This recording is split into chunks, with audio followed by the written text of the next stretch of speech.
this is a review of the first alert carbon monoxide alarm model CO615. Now this is the plug-in unit with battery backup.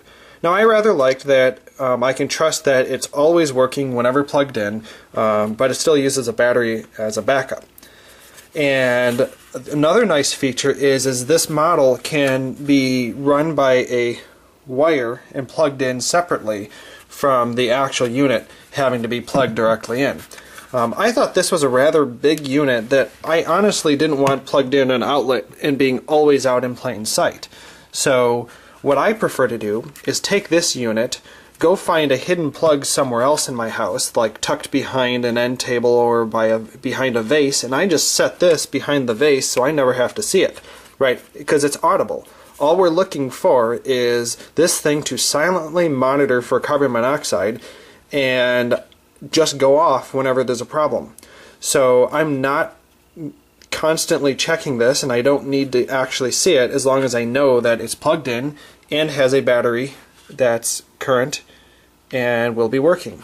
Now you can monitor the peak levels if by pressing this button here, the peak level button. Sometimes you have to press it a few times. Oh, there we go. You see it's 0. So this is in the last 24 hours, the peak it's found is 0. And that's pretty much what you always want to find. You never ever want to find more than that, right? I mean, of course there's a actual limit that it's going to go off with, but ideal circumstances you have no carbon monoxide. So that works well. This test button emits a very piercing sound just like your usual smoke detector alarms. That comes out here. I really like that it could detach so that I could put this anywhere that I just said. Now normally it comes built in attached by these two clips here and over there.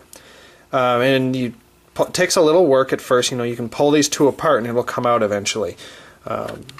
So I much prefer to be able to do this.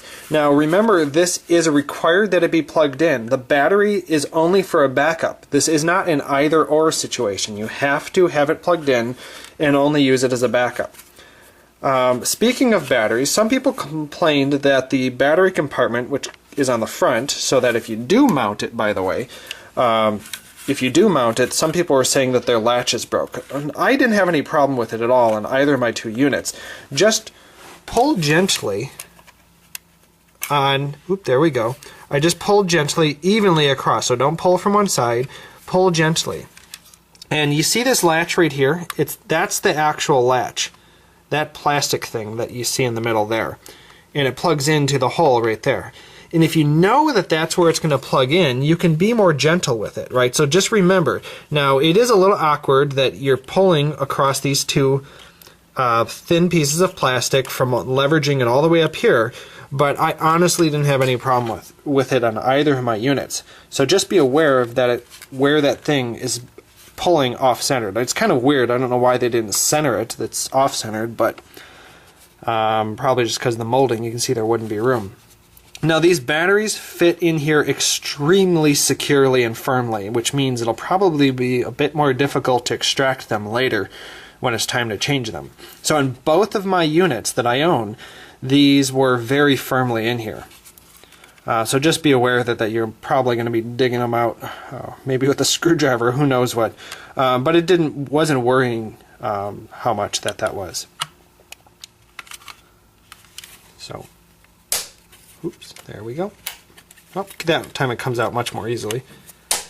Every time you hear that snap, you make it sound like it's going to break, but it doesn't. And even worst case scenario, let's say you broke the latch, just put a piece of tape on the top. I mean, big deal, right? Unless it's in plain view.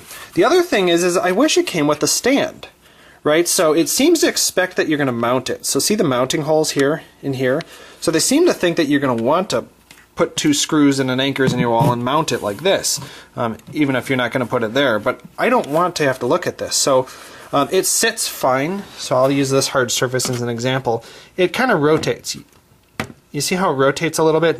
When I throw it behind a vase on an end table that I don't even have to look at, or on the top of a dresser in my bedroom, it's perfectly fine. I mean, it sits there, it's functional, but I rather wish it had a flat bottom or had a stand or something like that made it a little bit easier. But as I just put them out of place, so it's out of sight and out of mind, I don't really worry about it.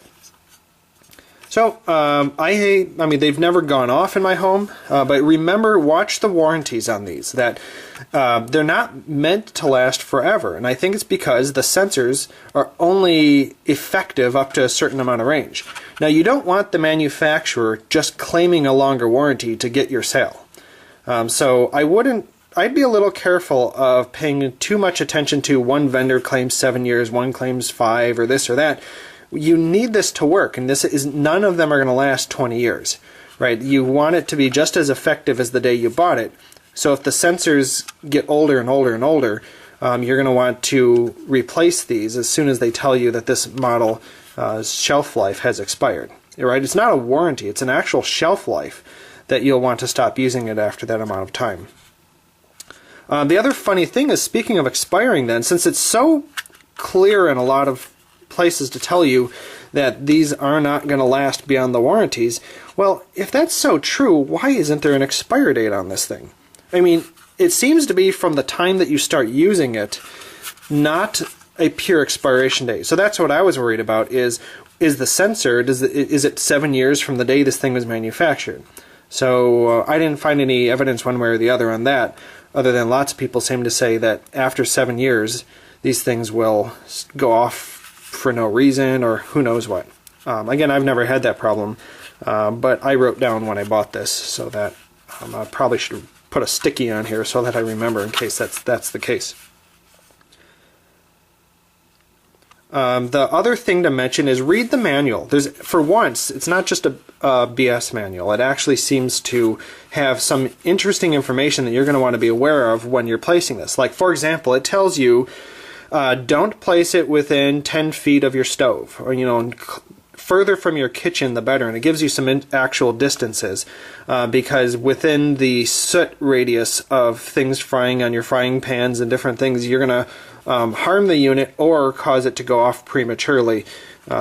So you'll want to distance it from such sources. They also talk about don't put it in a corner, or don't put it too close to the top of a ceiling. So you don't want to nestle it up in the corner, because it kind of makes an air pocket where the air just kind of doesn't circulate. The air might come near the wall, but routinely doesn't circulate. You need to get air flowing by the sensor to get an accurate reading of what's really going on.